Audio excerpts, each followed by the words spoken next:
इस वीडियो में मैंने बात की है NIH non invented here syndrome के बारे में, जो कि एक आम प्रॉब्लम है। ये सिंड्रोम क्यों हो जाती है, कुछ खास लक्षण, NIH सिंड्रोम की पहचान कैसे करें और बहुत कुछ। नॉट इन्वेंटेड हेयर सिंड्रोम, ये सिंड्रोम एक ऐसी सोच है जहां लोग या संस्थाएं अपने द्वारा बनाए गए चीजों को ही बेहतर मानते हैं और दूसरों के बनाए विचारों, उत्पादों या तकनीकों को अपनाने से कतराते हैं। ये एक तरह का घमंड होता है जहां लोग सोचते हैं कि वही किसी समस्या का सबसे अच्छा हल निकाल सकते हैं, चाहे दूसरों ने पहले ही उस पर काम किया हो या नहीं। इस तरह की सोच से कई नुकसान होती है।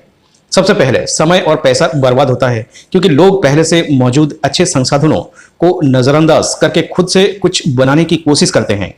दूसरा, ये नए चीजों को अपनाने से रुकावट डालता है, जिससे विकास और प्रगति में बाधाएं आती है। तीसरा, यह टीम वर्क और सहयोग की भावना को कमजोर करता है, क्योंकि लोग दूसरों के विचारों को महत्व नहीं देते हैं।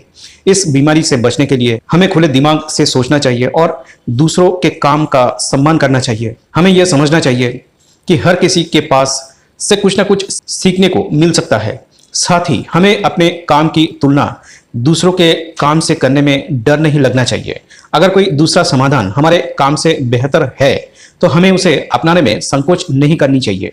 सबसे अच्छा उत्पाद या विचार वे होता है जो सबसे अच्छा काम करता है, चाहे वे किसी ने भी बनाया हो या कोई करता हो।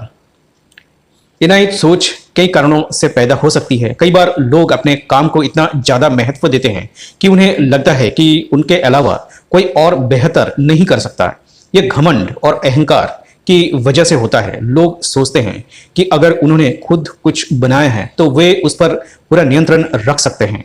उन्हें लगता है कि दूसरे की बनाई चीज में दिक्कतें हो सकती हैं या वे उनके जरूरतों के मुताबिक नहीं है। कभी कभी लोग दूसरों को प्रभावित करने के लिए या अपनी काबिलियत दिखाने के लिए खुद ही सब कुछ करने की कोशिश करते हैं। नए विचारों या तकनीकों को अपनाने में डर हो सकता है। लोग सोचते हैं कि अगर वे दूसरों की चीजें इस्तेमाल करेंगे तो वे खुद पीछे रह जाएंगे।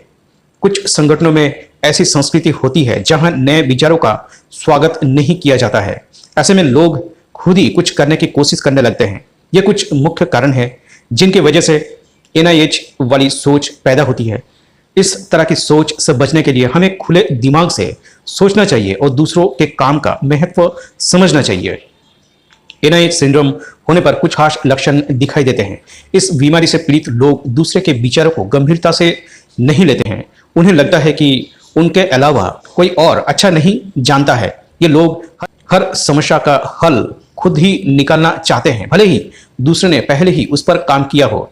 उन्हें लगता है कि दूसरे लोग उनके जितने काबिल नहीं हैं और उनके काम में खामियां होंगी। ये लोग बदलाव से डरते हैं और नए तकनीक या तरीकों को अपनाने में हिचकिचाते हैं। इस बीमारी की वजह से टीम के साथ काम करना मुश्किल हो जाता है, क्योंकि लोग दूसरों के सुझावों को नहीं मानते। खुद से ही सब कुछ करने की कोशिश में लोग बहुत सारा समय और पैसा बर्बाद कर देते हैं। NIH सिंड्रोम की पहचान कैसे किया जाए? किसी कंपनी में NIH सिंड्रोम कितना फैला हुआ है यह जानना जरूरी है, ताकि उससे निपटा जा सके। इसके लिए कुछ तरीके हैं। सीधे कर्मचारियों से बात करके उनके विचार जानें। उन्हें पूछे कि क्या उन्हें लगता है कि कंपनी में नए विचारों का स्वागत होना चाहिए। पुराने प्रोजेक्ट्स की समीक्षा करें। देखें कि क्या कंपनी ने ऐसे मौके छोड़ दिए जहां दूसरे की तकनीक या उत्पाद इस्तेमाल करने से फायदा हो सकता था। नए विचारों के आने पर कंपनी के लोगों की प्रतिक्रिया देखिए। क्या उन्हें खुले दिल से स्वीकार किया जाता है या उन पर शक किया जाता है?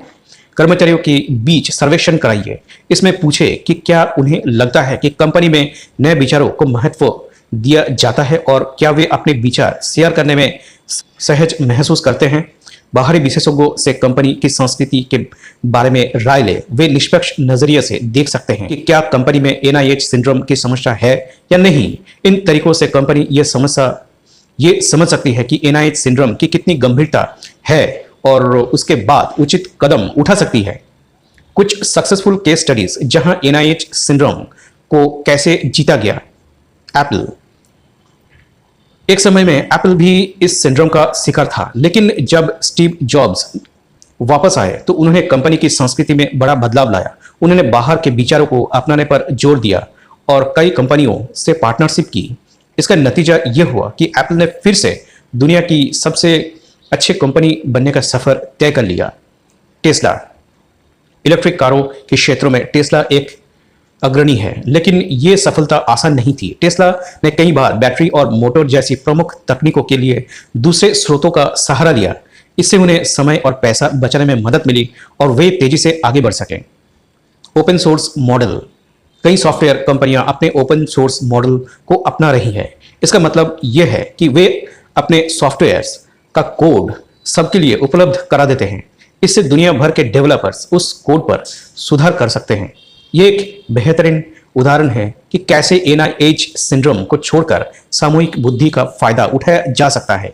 इन एग्जाम्पल्स से साफ कि NIH सिंड्रोम को दूर करके ही कंपनियां सफलता की ऊंचाइयों को छू सकती है।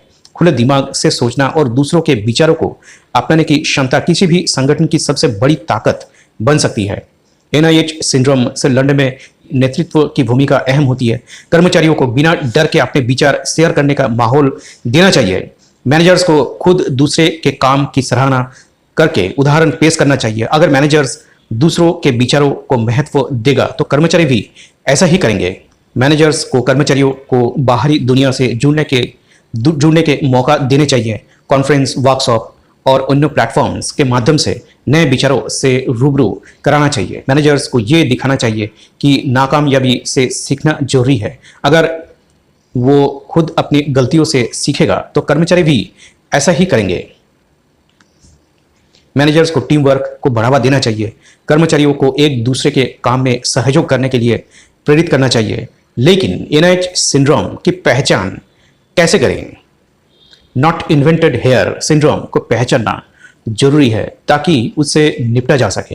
ये कुछ संकेत है जहां इस समस्या की ओर इशारा करते हैं। अगर आपकी कंपनी में हर प्रॉब्लम्स का हल खुद ही निकालने की कोशिश होती है, भले ही बाजार में अच्छे समाधान मौजूद हो, तो ये सिंड्रोम हो सकता है। अगर नए विचारों या तकनीकों को सिर्फ इसलिए खारिज किया जाता है क्योंकि वे बाहर से आए हैं, तो सावधान हो जाइए। अगर कंपनी के लोग हमेशा सोचते हैं कि वे दूसरों से बेहतर कर सकते हैं और बाहरी मदद की जरूरत नहीं है, तो ये सिंड्रोम की निशानी हो सकती है। अगर कंपनी एक ही तरह की समस्याओं से बार बार जूझ रही है, तो हो सकती है कि वे पहले से मौजूद समाधानों को नजरअंदाज कर रही हो। अगर कर्मचारी नए विचार लाने से डरते हैं या उन्हें लगता है कि उनके सुझावों की कदर नहीं होती, तो ये सिंड्रोम की वजह से हो सकता है। अगर प्रोजेक्ट्स बार बार देरी से पूरी हो रही है और उनकी लागत बढ़ रही है, तो हो सकता है कि कंपनी कुछ गलत कर रही हो। इन संकेतों पर ध्यान देकर आप अपनी कंपनी में NIH सिंड्रोम की पहचान कर सकते हैं और उससे निपटने के लिए कदम उठा सकते हैं। वीडियो वॉच करने के लिए थैंक्स। प्लीज़ इसे लाइक करें, इसे अपने दोस्तों और परिवार के साथ शेयर करें और हमारे चैनल को सब्सक्राइब जरूर करें।